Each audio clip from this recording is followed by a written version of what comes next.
What's up, Hoop fans? We're back with another video analysis. In this video, we'll take a deep dive into how Mateo exposed Olympiacos' offensive weaknesses and put Real Madrid 19 points in front at the end of the second quarter in the EuroLeague semifinal.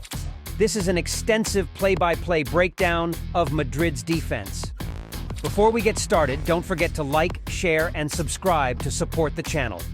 Buckle up and let's dive into the breakdown.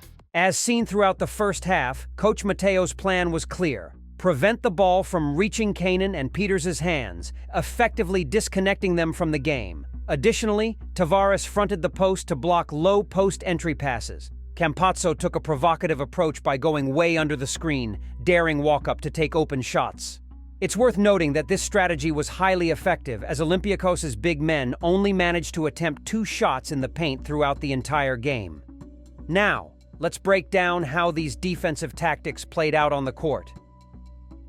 Watch here how Campazzo, upon recognizing the ball screen, immediately changes direction to go under the screen. As Fall sets a rescreen, Campazzo now goes over and Tavares drops. Walkup attempts a dribble handoff with Canaan, and notice how Campazzo, while following Walkup, instantly jumps into Canaan to eliminate any space for him to execute off the handoff. Tavares prevents the low post entry, and with 2.5 seconds left on the shot clock, Papanicolaou gets a ball screen and attempts a 3, but without any success.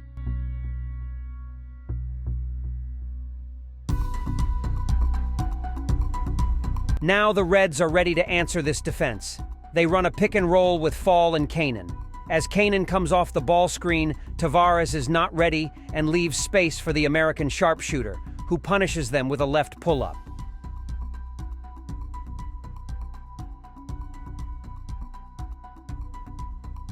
Now Madrid is determined not to let the ball get into Canaan or Peters' hands again. Watch how they deny them. However, notice how even a small mistake can be fatal against shooters of this caliber. Musa slightly falls onto Ndiaye, and this fraction of a second gives Peters the space he needs to execute perfectly. That's now 2 for 2 at the beginning of the game from the 2 players Madrid didn't want shooting. Now Canaan comes off the stagger and receives the ball to play another high pick and roll with Fall. Notice how Tavares positions higher this time to prevent Canaan's pull-up. Also, watch Campazzo leave Walkup and fly onto Fall to disrupt his roll. Fall receives the ball on the short roll and makes the extra pass to Walkup in the corner. Walkup then initiates a side pick and roll with Fall, but Campazzo goes under the screen, leaving Walkup wide open. Walkup attempts a 3-pointer, and this is exactly what Madrid's defense aims to provoke. Again, the Reds insist on the pick and roll with Canaan and Fall, but Madrid won't leave any space for the American sharpshooter. This time, Tavares executes an aggressive drop, Campazzo stunts, and Ndiaye tags Fall before quickly flying out to cover Peters. Next, there's a side pick and roll with Papanicolaou and Peters. Ndiaye prevents the high-low pass to Peters, an action we've seen frequently this season.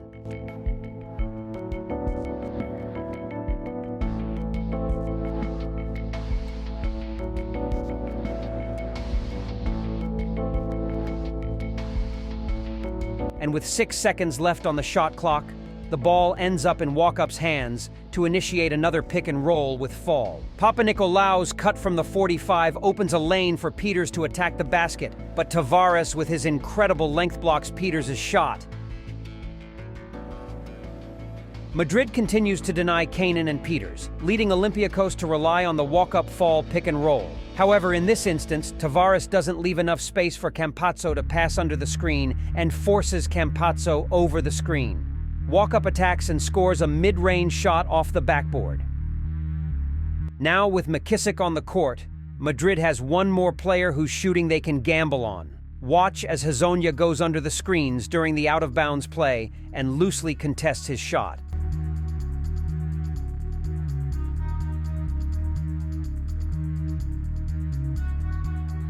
Now the Reds are running a stagger into a ram pick and pop.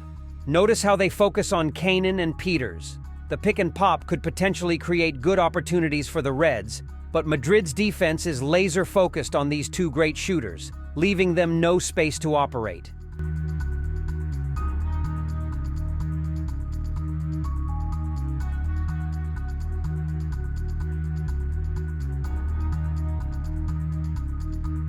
McKissick tries to exploit the defense's overfocus on Canaan and Peters by attacking to the left.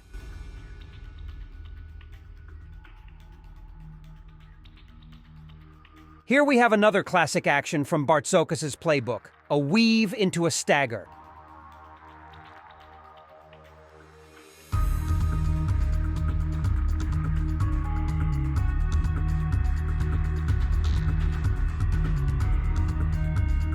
However, Madrid's defense prevents Canaan from getting a shot off. As the possession continues, Canaan makes a bad pass, resulting in a turnover. With Canaan and Peters on the bench, Madrid's defense isn't as aggressive as before, but they still aim to lead the ball into Walkup and McKissick's hands. Watch Musa denying Goss and forcing the ball to McKissick. Also, notice Campazzo not contesting Walkup's shot at all, trying to play mind games with him.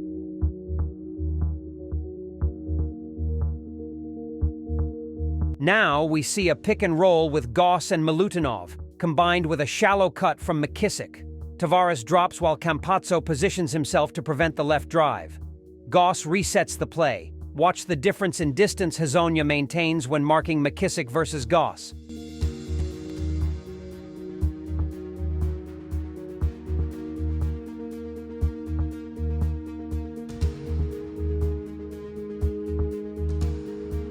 The second quarter starts with Olympiacos down by 18, with the score at 28-10 in favor of Madrid. They begin with an Iverson cut into a side ram pick and roll, but McKissick decides to attack the basket instead.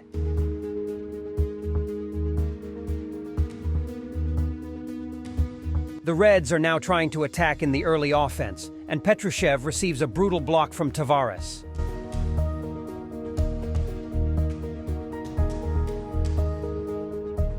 With Chacho on the floor, the Reds try to target him and post him up with Goss. However, Kausseur completely leaves Walkup open to help on Chacho. Notice the defensive imbalance in transition and watch Yabusele hustling to prevent the ball from getting into the low post. It's worth repeating. Olympiacos' big men managed to attempt only 2 shots in the paint throughout the entire game. Similar defense by Madrid here, but Petrushev's 45 cut creates an excellent shot opportunity for Isaiah Canaan, one of the best shooters in the league.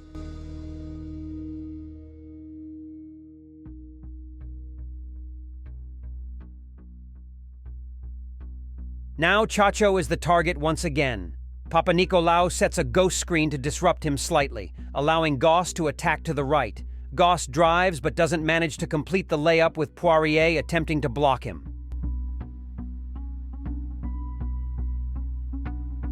Now a side pick and roll with Canaan and Papanikolaou.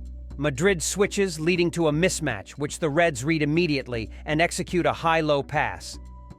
Beautiful execution.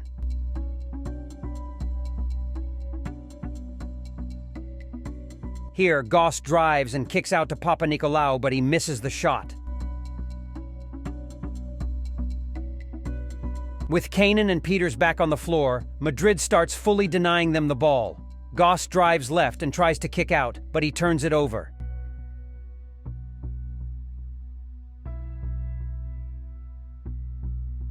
Musa gives McKissick the shot, he takes it and punishes them.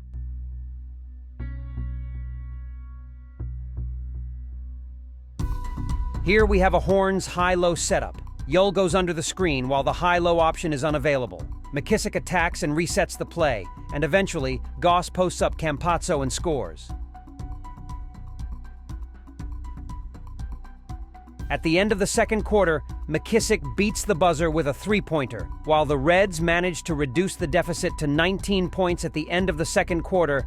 It proved too large to overcome, ultimately costing them their appearance in the final.